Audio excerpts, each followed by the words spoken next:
आपण ऐकत आहात जगद्गुरु तत्वदर्शी संत रामपालजी महाराज यांच्याद्वारे लिखित पुस्तक जगण्याचा मार्ग. विषय प्रेमप्रसंग कसा असतो.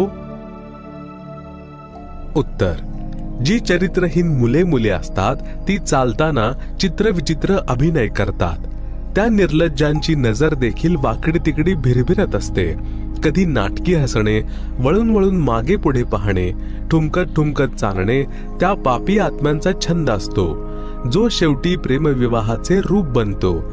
नंतर त्यांना समजते की दोघांचे इतर देखील प्रेमी प्रेमिका होते.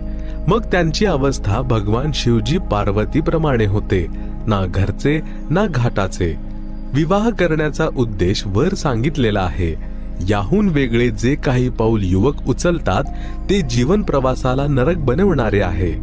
जरी कोणाचा प्रेम संबंध जुळला तर या गोष्टीचे अवश्य ध्यान ठेवा की आपल्या समाजाची मर्यादा जसे गोत्र, गाव आणि विवाह क्षेत्र भंग होणार नाही, ज्यामुळे कुळ व आई वडिलांच्या इज्जतीला धक्का लागणार नाही. चुकून असे झालेच आणि नंतर लक्षात आले तर मुला मुलींनी लगेच ते प्रेम संबंध तोडले पाहिजेत. आंतरजातीय विवाह वर्तमानात करण्यात कोणतेही नुकसान नाही, परंतु उपरोक्त मर्यादेचे अवश्य ध्यान ठेवा. भगवान शिवजी यांनी सुद्धा देवी पार्वतीला याच कारणाने त्यागले होते. कथा अशा प्रकारे आहे.